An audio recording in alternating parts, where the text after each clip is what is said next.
আর আমাদের মেলার শুভারম্ভ শুরু করছেন আমাদের মাননীয় এবং শ্রদ্ধেয় মূল মাতা মূল কমিটি।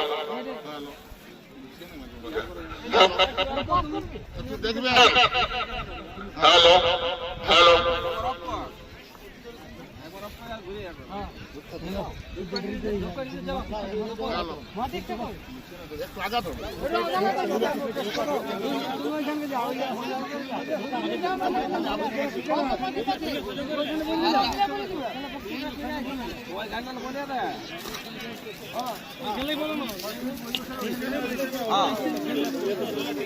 দেবাশিসদা ডিস্টার্ব হচ্ছে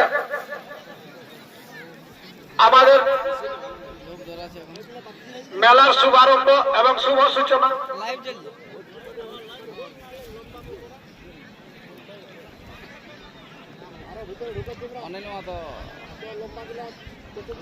হ্যালো আজ আহারা গ্রামে আমাদের যে কাড়া লড়াই অনুষ্ঠিত হতে চলেছে, কাড়া লড়াইয়ের আন্দোলনকারী আমাদের মূল খুঁটি মূল মাতা মাননীয় অজিত প্রসাদ মাহাতো এই মাঠে উনি উপস্থিত আছেন এবং আমাদের আজ এই আহারা গ্রামে ফিতা কেটে উনি মাঠ উদ্বোধন করবেন। আমি মূল খুঁটি মূল মাতাকে ফিতা কাটার জন্য অনুরোধ করছি, হাততালি দেবেন। আমাদের এই মেলায় উনি মাইকের ডিস্টার্ব হচ্ছে না, স্টেজে আসার পর উনি ছুটার কথা আমাদের যে সমস্ত দর্শকবৃন্দরা আছেন ওনাকে বলার জন্য অনুরোধ করা হচ্ছে।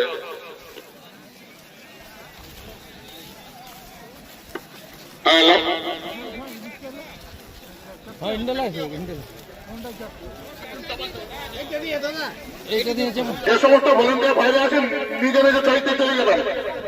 আমি আবার ঘোষণা করছি, যে সমস্ত ভলেন্টিয়ার বাইরে আছেন নিজে নিজের দায়িত্বে চলে যান। আমাদের মূল খুঁটি মূল মাত্রা আমাদের এই যে সমস্ত দর্শক বা আমাদের খেলা লড়াই সম্বন্ধে এবং বিভিন্ন সম্বন্ধে খুঁটের কথা উনি বলার জন্য অনুরোধ করছি। নমস্কার নমস্কার আজকে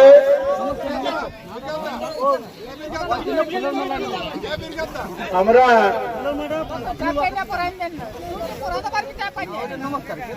নমস্কার নমস্কার নমস্কার বন্ধ করে ফোটা রাখতে পারো। আজকে আমি কথা বলছি মাত্র 10 মিনিট। আপনারা 10 মিনিট ভালো করে শুনবেন, মন দিয়ে আপনারা শুনুন, কাড়া লড়াই দেখুন, আপনারা ভর্তি করুন। কিন্তু একটা কথা হচ্ছে, আমি 1 বছর যাবৎ আমি বাইরে কোথাও যাই নাই, কেনে যাই নাই সেটা বলছি। কারণ কাড়া লড়াই যারা করে আমাদের একটা বিশেষ কমিটি আছে, সেই কমিটির কাছে আমি বলেছি যেখানে পুরাপুরি টোটাল মদ জুয়া বন্ধ থাকবে আমি সেইখানেই যাব, বাকি জায়গায় যাব। তো মদ যদি চলে তাহলে আমি তো যাবই নাই, জুহাটা চললেও আমি যাব নাই। এই জন্যে আজকে আমি এসেছি। দেবেন ভাই আমাকে একদম পরিষ্কার করেছে, দাদা ওখানে কোন রকম ভাবে মদ জুয়া চলবে না, আপনি আসবেন। আমাকে কথা দিয়েছে, আমি এসেছি। আর আপনারা বলুন কোথাও মদ জুয়া চলছে এখানে? বলুন চলছে নাকি? আপনারা হাত উঠে একবার এটা বলবেন তবে না। এখন কথা হচ্ছে আমরা মদ খাবো আর ঘইতে থাকবো আর ঘর ফাড়ে এসেছি এখানে। আমরা কি জন্য এসেছি? আমোদ ফুর্তির জন্য এসেছি, কিন্তু ঘর তো আছে, ঘর সংসারটাকে ত্যাগ করে নিশ্চয় এসো নাই। এখন কথা হচ্ছে এই সংস্কৃতিকে বাঁচাবার জন্য আমার অনেক অবদান আছে। একদিন পুলিশ প্রশাসন সরকার টোটাল বন্ধ করে দিয়েছিল, তখন এরা সমস্ত রাজনৈতিক দলের নেতাদের কাছে গেছিল, এরা কেউ কিছু সুরাহা করতে পারে নাই। আমি বললাম কারোর কোনো দরকার নাই, তোমরা সঠিক কাড়া ঠিক করো, তাহলে পুরা মিছিল ঢুকাই দেবো গোটা পুরুলিয়ায়। আমি সেটা করেছিলি। এখন 12টা কাড়া গেছিল, 12টা কাড়াকে আমি ঢুকাইছিলি একদম ডিএম এর গেটটা। তো এখনো তোরা বলছি আন্দোলন করতে গেলে আন্দোলনের মতন করতে হয়, তবে এটাও মনে রাখো, কাড়া লড়াইয়ের লোককে অন্য ঠিক কোথাও পাই না আমরা। কাড়া লড়াইয়ের লোক কাড়া লড়াই যায়, অন্য ঠিক যদি বলে তো ঘোষণা হয়ে যায়, ওর মনটা জুত নাই। আজকে পুরুলিয়াকে চুষে খাচ্ছে লোক, কোথাকার লোকে সব আঙ্গাল বাঙ্গাল আছে, চাকরি করছে, এখানে কারখানা হলো, আমাদের লেবার গুলাও নেই আমাদের। আরো কত যে এইরকম এনজিও কাজ করছে, আর কত এজেন্সি আছে, সব বাইরের লোক আছে থাকে পুরুলিয়াকে খিজাচ্ছে।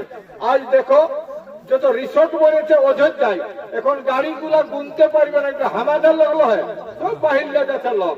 আর যত রিসোর্ট হয়েছে সব বাইরের লোক, আমাদের এখানে লোক আমি কিছু করতে পারছি না। কিছু ছেলেকে নিয়োগ হবে, চাকরি হবে, সেগুলো তো দরকার আছে। আজকে সামাজিক আন্দোলন, আজকে যেমন আমি বলছি কুর্মী জাতির জাতিসত্তা রক্ষা করব, তো কুর্মী জাতির জাতিসত্তা রক্ষা করব, এই সঙ্গে তুই তোর জাতটা রক্ষা করতে পারবি না কেন? আজকে আমার সামনে আছে ধীরের রজক, এখানে আছে শহীদ ছেলেরা আছে, এখানে আছে কুমার ছেলেরা আছে, এখানে কামরিরা আছে, এখানে সাঁওতাল আছে, এখানে মুন্ডা আছে, সব জাতের লোক আছে এখানে। তো নিজের নিজের জাতটা, নিজের নিজের জাতিসত্তাটা বাঁচায় রাখাটা আমি খারাপ বলছি? তো নিজের নিজের জাতটা বাঁচাও সবাই। তো আমার সঙ্গে কারো ঢুস দিবার নাই আর ঝগড়া লাগবে না, আর আমি কারোর সঙ্গে ঝগড়া লাগতে চাই নাই। নিজের জাতিসত্তা বাঁচবে, সবার জাতিসত্তা বাঁচবে। একটা ঘরের যদি ইট একদিকের পাঁচিরটা ইট গুলো যদি খারাপ থাকে তো ঘরটা ঠিক হবে না, দেওয়ালটা পড়ে যাবে, তার ঘরটাই পড়ে যাবে। তেমনি ভারতবর্ষের যে রাষ্ট্রীয় যে একটা সংবিধান আছে, সংবিধান তখনই মজবুত হবে যখন প্রত্যেকটা জাতি, প্রত্যেকটা ব্যক্তি, প্রত্যেকটা মানুষ সুখে থাকবে এবং তাদের ভাষা, ধর্ম, সংস্কৃতি বাঁচবে। তাই আমি এখানে এসেছি, আমার সংস্কৃতি, পুরুলিয়ার মানভূমের সংস্কৃতি, একটা লোকপ্রিয় সংস্কৃতি কাড়া লড়াই, মুরগ লড়াই। আজকে কাড়া লড়াই আমি এখানে উদ্বোধন করলাম, আপনারা পুরো কাজ চালান। এইখানে আমি বক্তব্য শেষ করছি, সবাইকে আবেদন নিবেদন করে আপনারা শান্তি শৃঙ্খলা ভাবে যাবেন, শান্তি শৃঙ্খলা ভাবে চলবেন। জোহার।